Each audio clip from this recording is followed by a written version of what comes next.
मान लो 2026 की एक सुबह आप सोकर उठते हो और न्यूज़ हेडलाइन में देखते हो कि सिल्वर का दाम 5 लाख रुपए पर केजी पार कर गया है। उस वक्त आपके दिमाग में सबसे पहला ख्याल क्या आएगा? क्या आप खुश होंगे ये सोचकर कि आपने सही टाइम पर सिल्वर में इन्वेस्ट कर दिया था, या आपको ये डर सताने लगेगा कि अब तो मार्केट किसी भी पल क्रैश कर सकती है? पिछले कुछ महीनों में जिस तरह से सिल्वर की प्राइस बढ़ी है उसने बड़े बड़े इन्वेस्टर और बैंक तक को हैरान करके रख दिया है।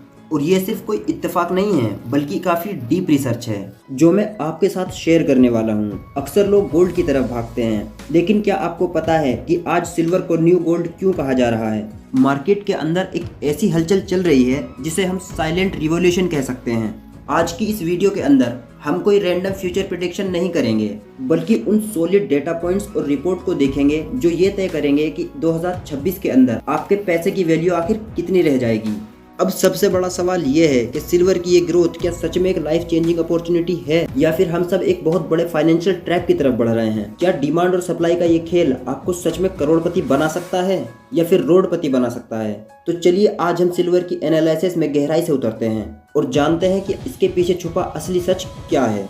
फर्स्ट है the gold silver ratio shock.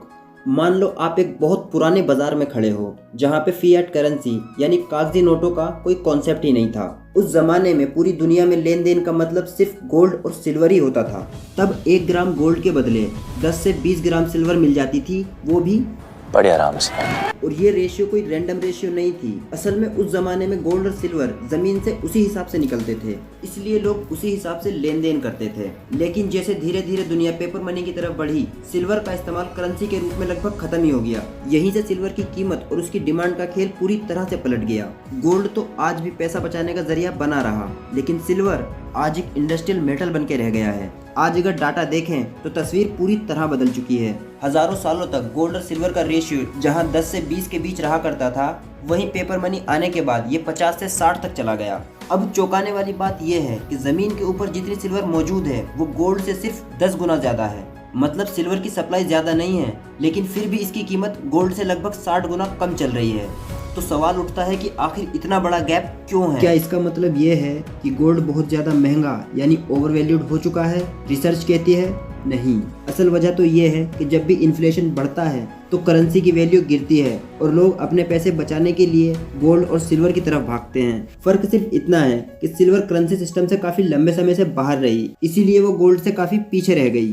आज सिल्वर अपने पुराने 10 से 20 वाले रेशियो से बहुत दूर खड़ी है, और इसका सीधा सा मतलब है कि सिल्वर में अभी भी ग्रोथ की बहुत ज़्यादा गुंजाइश है। अगर आने वाले समय में गोल्ड और सिल्वर का ये रेशियो गिरता है तो सिल्वर की कीमतों में ज़बरदस्त उछाल देखने को मिलेगा।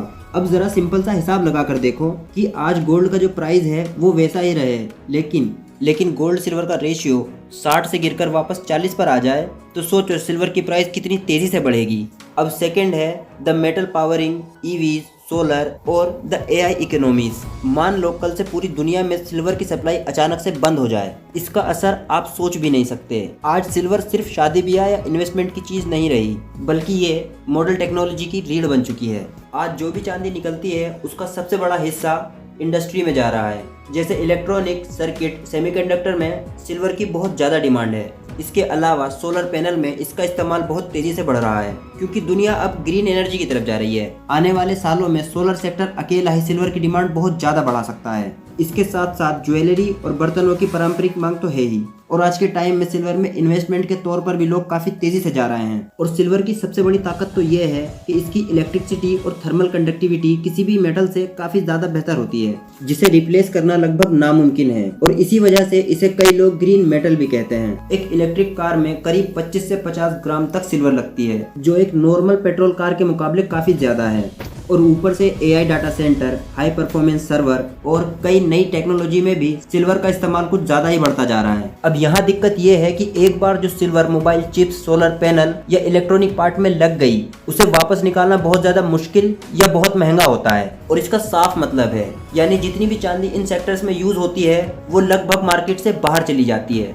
ऐसे में जब डिमांड लगातार बढ़ रही हो और सप्लाई वापस ही ना आ पाए तो सवाल उठता है, क्या आने वाले समय में कोई दूसरा मेटल क्या सच में सिल्वर की जगह ले पाएगा, या फिर इसकी कीमतें डिमांड के दबाव में और ज़्यादा ऊपर जाती रहेंगी।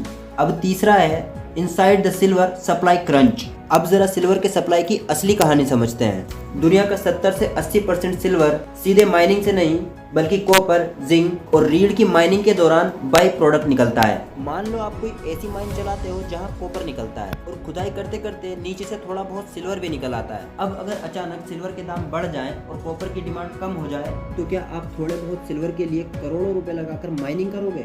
नहीं।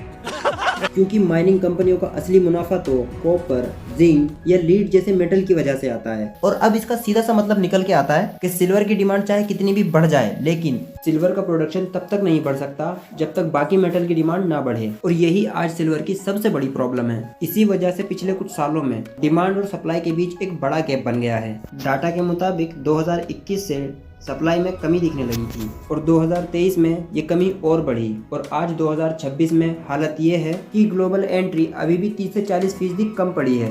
लंदन बुलियन जैसे बड़े मार्केट का डाटा साफ दिखाता है कि सिल्वर का स्टॉक अभी भी खाली पड़ा है। जब सप्लाई कम हो जाती है और इंडस्ट्री की डिमांड रुकने का नाम नहीं लेती तब प्राइस बढ़ना लगभग तय हो जाता है। और इतिहास भी यही दिखाता है। जब 1980 के दशक में हंट्स ब्रदर ने सिल्वर को भारी मात्रा में खरीदना शुरू किया था तब सप्लाई की कमी की वजह से सिल्वर के दाम $6 से सीधा $50 तक पहुंच गए थे। और आज के समय में भी सिल्वर के सप्लाई की हालत लगभग वैसे ही टाइट है। बस फर्क सिर्फ इतना है कि इस बार सिल्वर किसी स्पेकुलेशन में नहीं बल्कि सोलर पैनल, ईवी और टेक्नोलॉजी में इस्तेमाल हो रही है। अब एक बार आप खुद सोचिए कि किसी चीज को बनाने वाली मशीनें यानी माइनिंग कम हो और उसके चाहने वाले बहुत ज्यादा हों तो भविष्य में उसकी कीमतें कम हो सकती हैं?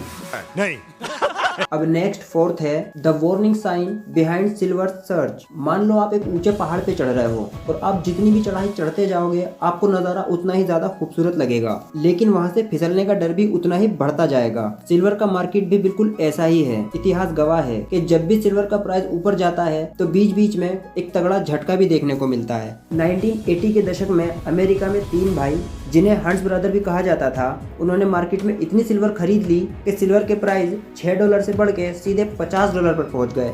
और फिर एक वक्त ऐसा आया कि सिल्वर का लगभग पूरा मार्केट उनके हाथ में था। लेकिन जैसे ही रेगुलेटर्स ने नियम बदले और उन्हें पैसा उधार मिलना बंद हुआ तो खेल पूरी तरह पलट गया। सिल्वर की कीमत ताश के पत्तों की तरह बिखर गई। उस दिन को इतिहास में सिल्वर थर्सडे कहा जाता है। और कुछ ऐसा ही नज़ारा 2011 में भी देखने को मिला। उस वक्त यूरोप के कई देशों जैसे ग्रीस और इटली की हालत बहुत ज़्यादा खराब थी और लोगों को डर लगने लगा कि करेंसी सिस्टम डूब सकता है, तो लोगों ने सिल्वर खरीदना शुरू कर दिया। नतीजा ये हुआ कि सिल्वर के दाम फिर से $48 के पास पहुँच गए। लेकिन जैसे ही हालात थोड़े नॉर्मल हुए सिल्वर की कीमत वापस फिसल कर $12 से $16 के बीच में आ गई। और आज के हालात देखें तो 2025 में सिल्वर ने लगभग 150% का रिटर्न दिया है। जब कोई एसेट इतनी ज्यादा तेजी से भागता है तो उसमें थोड़ा बहुत करेक्शन आना तो नॉर्मल बात है। और अगर आप ये मानकर चल रहे हो कि सिल्वर बस ऊपर ही जाएगी और कभी गिरेगी नहीं तो आप बहुत बड़ा रिस्क ले रहे हो। सिल्वर हमेशा से ही एक वोलेटाइल एसेट रही है। ये जितनी तेजी से पैसा बनाती है उतनी ही तेजी के साथ नुकसान भी कराती है। अब सवाल ये उठता है, क्या 2026 में ये तेजी असली डिमांड पर टिकी रहेगी या फिर क्या हम एक बार फिर 1980 जैसे एक बड़े क्रैश की तरफ बढ़ रहे हैं? अब लास्ट फिफ्थ है the smart way to invest when silver is unstable. मान लो आप एक खराब रास्तों वाली लंबी ट्रिप पे जा रहे हो तो क्या आप गाड़ी फुल स्पीड से चलाओगे? बिल्कुल भी नहीं। आप धीरे चलोगे, ब्रेक पर पैर रखोगे और सीट बेल्ट बांधकर बिल्कुल आराम से आगे बढ़ोगे। सिल्वर में इन्वेस्ट करना भी बिल्कुल ऐसा ही है। यहाँ जोश में आकर एक साथ सारा पैसा सिल्वर में झोंक देना एक बहुत बड़ी बेवकूफ़ी है। एक्सपर्ट भी यही कहते हैं कि अपना सारा पैसा गोल्ड या सिल्वर में डाल देना समझदारी नहीं है। यहाँ एक बेस्ट इन्वेस्टमेंट स्ट्रेटजी ये हो सकती है कि आप अपनी टोटल इन्वेस्टमेंट का 15 से 20% हिस्सा प्रेशियस मेटल में रखें। इसमें गोल्ड आपको स्टेबिलिटी देता है और सिल्वर आपको ग्रोथ का चांस देती है। अब अगर आप सिल्वर में इन्वेस्ट करना चाहते हो तो ज़रूरी नहीं कि आप भारी भरकम ईंटें या सिक्के जमा करके अपने घर में रखें। आजकल डिजिटल तरीके काफ़ी आसान हो गए हैं। सिल्वर ETF के जरिए आप बिना चोरी या प्योरिटी की टेंशन के बिना भी इन्वेस्ट कर सकते हो और एक शेयर की तरह कभी भी बाय या सेल कर सकते हो। और सिल्वर ETF में SIP की तरह हर महीने थोड़ा थोड़ा अमाउंट इन्वेस्ट करना भी एक अच्छी इन्वेस्टमेंट स्ट्रेटजी हो सकती है। और अगर आप लमसम में इन्वेस्ट कर रहे हो तो ETF खरीदते वक्त उस ETF की IANAV जरूर चेक करनी चाहिए ताकि आपको जरूरत से ज्यादा प्रीमियम ना देना पड़े। सिल्वर बहुत ही वोलेटाइल एसेट है। इसीलिए जब सब लोग इसके पीछे भाग रहे हों तब रुक जाना ही सबसे बेहतर ऑप्शन है। समझदार इन्वेस्टर हमेशा तभी कदम बढ़ाता है जब मार्केट काफी शांत हो या कोई करेक्शन आ चुका हो। और लास्ट में मैं सिर्फ आपको एक ही एडवाइस देना चाहूंगा कि सिल्वर चाहे 5 लाख रुपए पर केजी चला जाए या फिर कोई करेक्शन आ जाए, आपका मकसद सिर्फ अपने पैसों को प्रोटेक्ट करना होना चाहिए। किसी की बातों में आकर या फोमो के चक्कर में अपनी पूरी जमा पूंजी मत लगाइए। और हाँ, इन्वेस्ट करने से पहले अपने फाइनेंशियल एडवाइजर से बात करना कभी ना भूलें, क्योंकि इन्वेस्टमेंट में रिस्क हमेशा जुड़ा होता है। अब इस पूरे डिस्कशन के बाद आप खुद सोचिए, क्या आप सिल्वर में लॉन्ग टर्म इन्वेस्ट करने का मन बना रहे हैं या आप मार्केट के थोड़ा शांत होने का इंतजार करेंगे। तो आज हमने सिल्वर के हर उस पहलू को देखा जिसकी वजह से 2026 में सिल्वर का सबसे ज्यादा हॉट टॉपिक बनता जा रहा है। लेकिन हमें ये भी ध्यान रखना चाहिए कि सिल्वर का इतिहास बहुत ज्यादा वॉलीटिलिटी और उतार चढ़ाव से भरा पड़ा है। वहीं आज के डाटा और एनालिसिस से ये बात साफ है कि सिल्वर अब गहनों या दिखावे की चीज नहीं रह गई है। ये हमारे आने वाले कल की टेक्नोलॉजी, सोलर एनर्जी